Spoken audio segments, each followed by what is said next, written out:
Iraq was already grappling with internal challenges before the recent escalation between Israel and Iran. Now, it finds itself adjacent to a rapidly intensifying regional conflict. In the days leading up to Israel's airstrikes on Iran, the U.S. State Department began preparing contingency plans for the evacuation of American personnel from Iraq.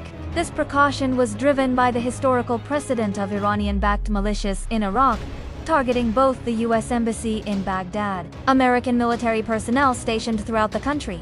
Iraq occupies a precarious position in this unfolding conflict. It currently hosts U.S. forces who remain in the country as part of a coalition effort to prevent the resurgence of ISIS. Simultaneously, Iraq is home to tens of thousands of fighters aligned with the pro-Iranian Popular Mobilization Forces, many of whom are vehemently opposed to the United States. These factions have launched kamikaze drones at Israel and also targeted American forces. On June 10th, Hinadal Michael Kurilla, head of U.S. Central Command, informed Congress that Iran-linked militias are actively undermining Iraqi sovereignty and stability. Even before this regional escalation, Iraq was facing mounting tensions. In May, the Kurdistan regional government in northern Iraq sent a delegation to Washington to sign energy agreements with HKN Energy and Weston's, potentially worth up to $110 billion.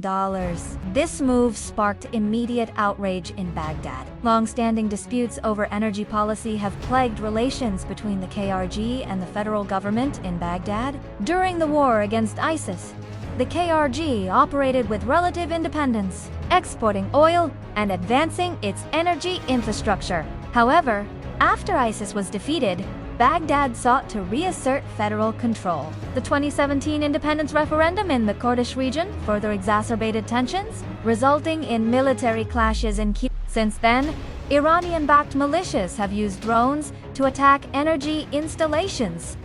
The friction between Erbil and Baghdad extends beyond oil. The central government has cut salaries to KRG employees and, under Iranian pressure, has taken steps to disarm and relocate Iranian Kurdish dissident groups based in northern Iraq. Baghdad labeled the recent energy deals as null and void. Meanwhile, the Trump administration has signaled support for the KRG's agreements. Just days before Israel strikes on Iran, reports from Erbil suggested that the United Nations might step in to mediate between the KRG and Baghdad. However, the conflict with Iran has since shifted the focus away from those negotiations. Much is at stake in Iraq, as the U.S. gradually pulls its forces from neighboring Syria. Iraq remains a critical logistics hub and operational base for regional stability efforts, including the fight against ISIS.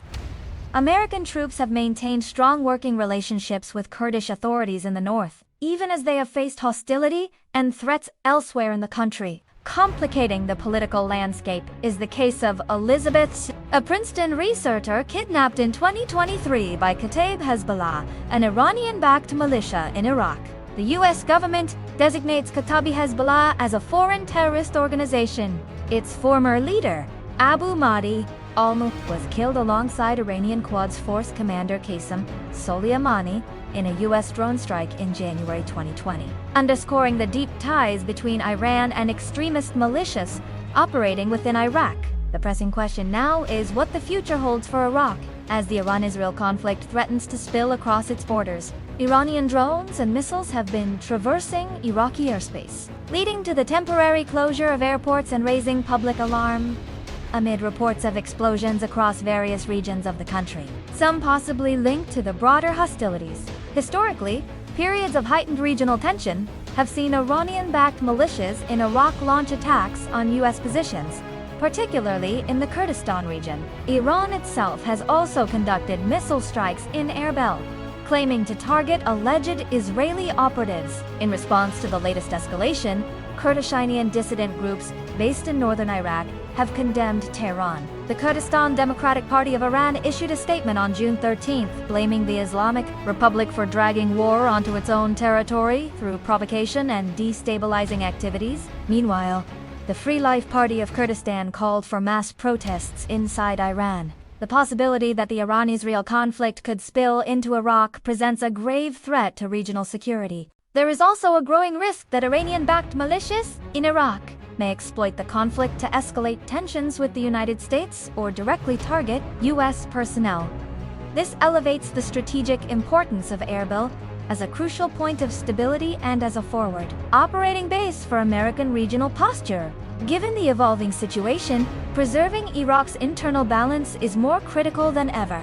The Kurdistan region remains one of the country's more stable and economically successful areas, but is increasingly vulnerable, surrounded by hostile forces and under threat from Iranian influence. Preventing further destabilization in the aftermath of Iran-Israel conflict is essential not only for Iraq's future, but also for the broader region's security.